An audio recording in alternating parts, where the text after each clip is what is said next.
Although the Leadwing Coachman in some ways represents a bygone era in fly fishing, it's still an extremely effective pattern.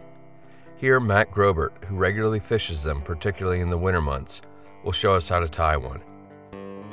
Even though it's a wet fly, tying them on a dry fly hook is perfectly acceptable. Here, a Dai-Riki number 305 in size 12. For thread, Matt's going to use black 6/0 Danville. Start your thread leaving a hook eye space behind the eye and wrap backwards to halfway between the point and the barb.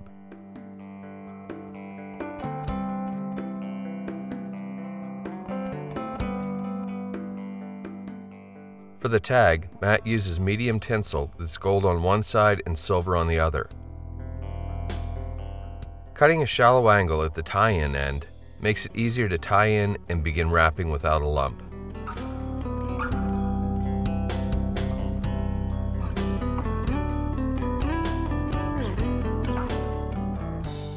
Once you have the tip tied in, advance your thread up the hook shank a good ways.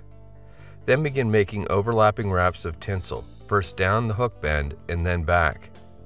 Do your best to keep the tinsel flat during this process to avoid puckering.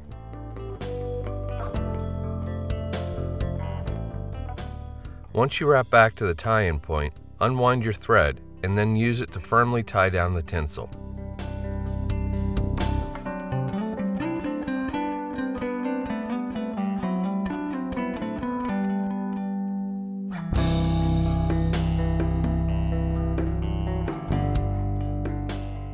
You can then snip the remainder off close. Matt next ties in fine gold wire that I'll use to spiral up the body in order to protect the fly's fragile peacock curl. With it tied in, once again advance your thread up the shank. Snip a single strand of peacock curl from below the eye.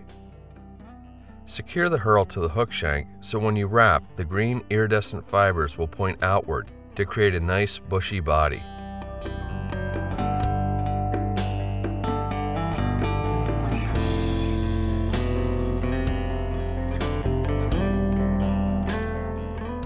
While keeping hold of the hurl, pick up the gold wire and take a wrap to secure it.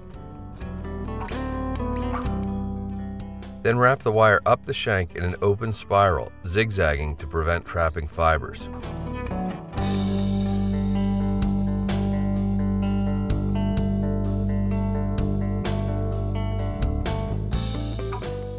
At the front of the body, tie the wire off with a few tight wraps of tying thread.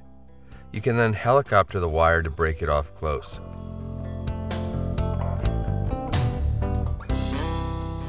Finally, snip the excess hurl off. Take a couple of turns of thread to create a nice smooth base on which to wrap the hen hackle.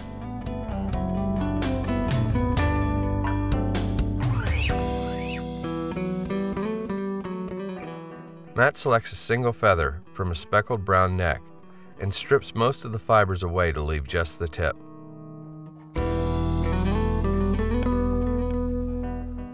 Pull more fibers back, but don't strip them off. This will expose just the very tip of the feather. Then snip that off, leaving a small triangle to aid in tie-in. Secure this triangle to the near side of the hook, making sure it's tied in well.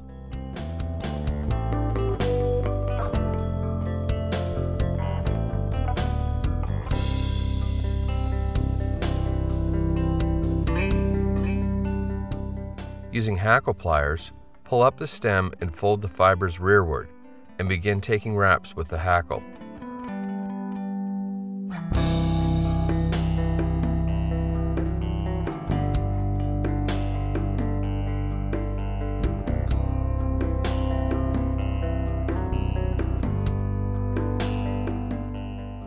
The fibers should extend just beyond the hook point.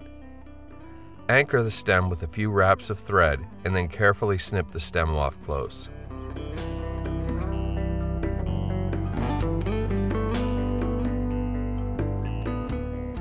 Using a matched set of mallard-wing feathers, separate about a 1/4 inch segment from one feather and snip it off near the stem.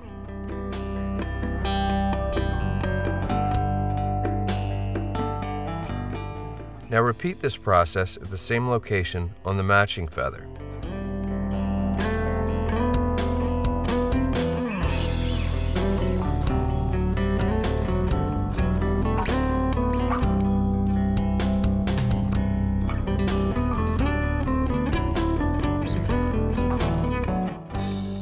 This next part's a little tricky. What you want to do is orient the feather segments so the cup sides are facing each other. The very tips of the segments should point upward.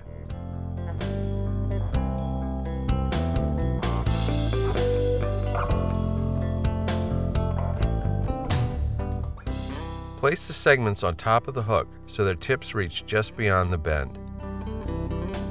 Using a pinch wrap, take 2 very loose turns with your tying thread and then pull straight up to compress the segments and secure them to the top of the hook. Maintaining the pinch, make several more wraps to make sure the wings stay in place.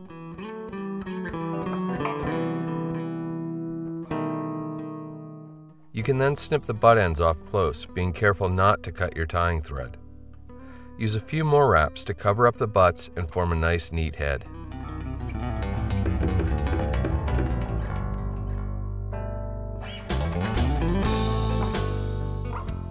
Use a 4 or 5 turn whip finish to complete the fly, and if you like, add a drop of head cement.